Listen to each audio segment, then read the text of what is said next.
Sunan Kudus adalah wali songo penyebar agama Islam di wilayah Kudus, Jawa Tengah. Sunan Kudus nama asalinya adalah Jafar Shodiq atau Jafar Shadiq Asmad Khan. Ayahnya adalah Utsman Haji bin Ali Murtada, saudara kandung Sunan Ampel. Sunan Kudus adalah cucu buyut Syekh Ibrahim As-Samarkandi yang silsilahnya bersambung sampai Rasulullah SAW melalui jalur Sayyidina Husain bin Fatimah binti Rasulullah SAW. Jafar Shadiq juga belajar di Ampel Denta, memperdalam agama Islam kepada penerus pesantren Sunan Ampel. Di samping itu terdapat hubungan keluarga dari ibunya Jafar Shadiq dan Sunan Ampel. Ia juga pernah mengembara ke berbagai negeri dari tanah Hindustan sampai ke tanah suci Makkah dalam rangka beribadah haji. Sunan Kudus belajar ilmu agama kepada ayahandanya, Raden Utsman Haji atau Sunan Ngudung. Selain itu, ia juga berguru kepada Kiai Telinsing, seorang Cina Muslim bernama asli Delingsing. Mubalik datang bersamaan dengan datangnya Laksamana Cheng Ho ke Pulau Jawa untuk menyebarkan Islam melalui anak buahnya yang disebar ke sejumlah daerah. Jafar Shadiq juga belajar di Ampel Denta, memperdalam agama Islam kepada penerus pesantren Sunan Ampel. Di samping itu terdapat hubungan keluarga dari ibunya Jafar Shadiq dan Sunan Ampel. Ia juga pernah mengembara ke berbagai negeri dari tanah Hindustan sampai ke tanah suci Makkah dalam rangka beribadah haji. Raden Jafar Shadiq Muda pernah diangkat menjadi senopati atau panglima kerajaan Demak menggantikan Sunan Ngudung, ayahandanya.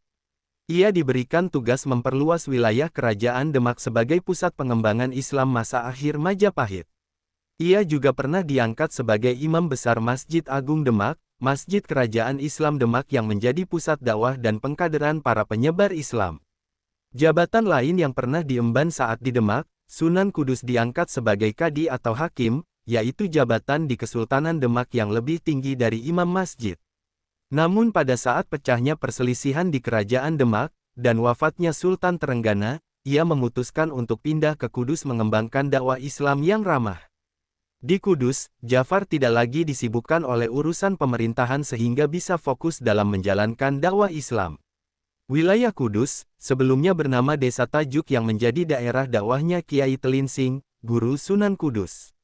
Tokoh ini giat menyebarkan dakwah Islam, selain itu Kiai Telinsing juga mengajari penduduk ilmu pertukangan dan seni mengukir, sehingga saat Jafar Shadiq pindah dari Demak ke Tajuk, sebahagian penduduknya sudah memeluk agama Islam.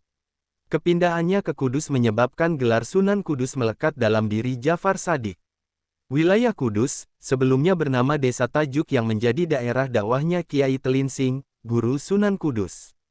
Tokoh ini giat menyebarkan dakwah Islam, selain itu Kiai Telinsing juga mengajari penduduk ilmu pertukangan dan seni mengukir, sehingga saat Jafar Shadiq pindah dari Demak ke Tajuk, sebahagian penduduknya sudah memeluk agama Islam. Kepindahannya ke Kudus menyebabkan gelar Sunan Kudus melekat dalam diri Jafar Shadiq. Dalam dakwahnya Sunan Kudus menggunakan pendekatan seni dan budaya sebagaimana yang dilakukan oleh wali songo lainnya. Sunan Kudus tidak melakukan perlawanan keras melainkan menghargai dan mentoleransi budaya setempat. Bersama masyarakat ia membangun masjid dan menara Kudus, dan padasan atau tempat wudhu dengan arsitektur yang mengadopsi arsitektur Hindu-Buddha. Dakwah Sunan Kudus disampaikan dengan tutur bahasa yang santun dan akhlak mulia. Di samping menyampaikan ajaran Islam, ia juga mengajarkan hal-hal yang terkait dengan kehidupan sehari-hari, seperti pandai besi, dan alat-alat pertukangan lainnya.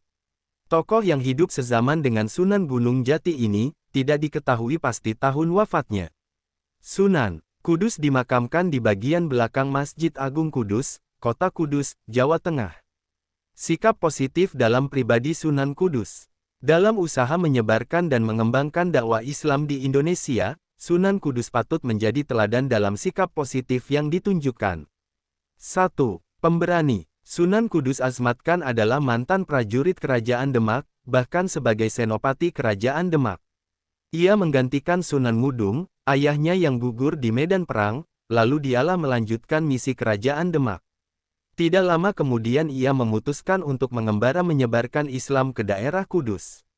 2. Kreatif. Upaya-upaya yang dilakukan Sunan Kudus dalam mengembangkan Islam di kota Kudus mencerminkannya sebagai sosok yang kreatif dan selalu berpikir mencari cara-cara unik dalam menarik simpati masyarakat agar memeluk Islam. seperti menambatkan sapi di halaman masjid, melarang masyarakat menyembelih sapi dan mempelopori akulturasi budaya Islam, Jawa, Hindu-Buddha dan Cina dalam arsitektur Menara Kudus, Lawang Kembar dan Padasan. 3. Seniman. Selain sebagai ulama penyebar Islam, Sunan Kudus juga dikenal pencipta tembang miji dan mas kumbang. Tembang adalah puisi tradisional Jawa yang muncul di akhir Majapahit diciptakan oleh para wali songo. Lewat tembang-tembang yang diciptakan dan disebarkan ke masyarakat, Sunan Kudus menyisipkan ajaran Islam melalui isi tembang, sehingga dengan mudah diingat oleh masyarakat. 4. Santun dan toleran. Jejak perjalanan Sunan Kudus dalam menyebarkan Islam melalui jalan damai terlihat dari peninggalannya, seperti Masjid Menara Kudus menjadi salah satu bukti Sunan Kudus tidak serta-merta memaksakan ajaran Islam diterima masyarakat. Ia tampil mengkompromikan berbagai budaya dan kearifan lokal, melalui tutur kata santun ia menyampaikan Islam rahmatan lil alamin atau Islam yang membawa kasih sayang bagi semua lapisan. Cara berdakwah Sunan Kudus. Strategi dakwah melalui pendekatan massa. Melakukan pendekatan berdasarkan kepercayaan masyarakat setempat. Tidak melakukan atau menggunakan jalan kekerasan. Mengikuti dari belakang terhadap kelakuan dan adat rakyat tetapi diusahakan untuk mempengaruhinya dan memasukkan nilai ajaran Islam. Menghindari konfrontasi secara langsung. Dengan prinsip mengambil ikan tanpa membuat keruh airnya. Pendekatan kultural Sunan Kudus. Sunan Kudus dikenal menjadi salah satu pendakwah ulung di tanah Jawa yang mampu menyebarkan agama Islam dengan cara-cara fleksibel dengan mengambil hati masyarakat non-Islam dengan melakukan pendekatan kebudayaan. Sehingga agama Islam mampu diterima dengan baik oleh masyarakat setempat tanpa melakukan tindakan kekerasan.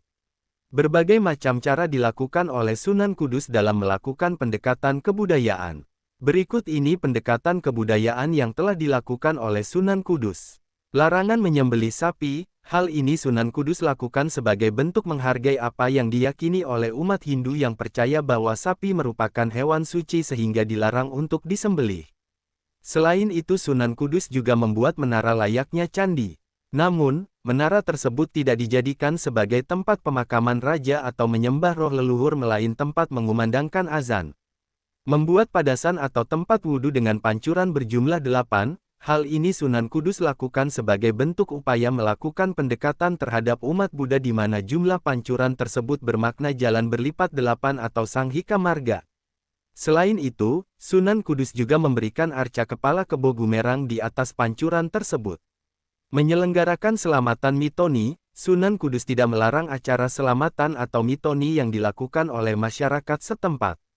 Namun, Sunan Kudus melakukan perubahan dan memasukkan nilai-nilai Islam dalam setiap rangkaian acaranya.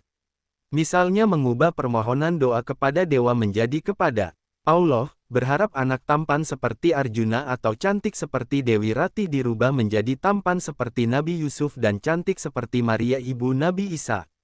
Kemudian menjadi acara tersebut sebagai momen bersedekah dengan berbagi makanan. Melalui sejumlah pendekatan tersebut Sunan Kudus berhasil menarik perhatian dan hati masyarakat Jawa tanpa melakukan tindakan atau cara-cara kekerasan dalam menyebarkan dan mengajarkan Islam kepada masyarakat.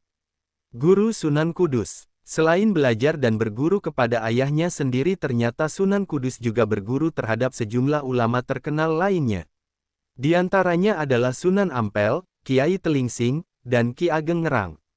Wallahu a'lam bishawab.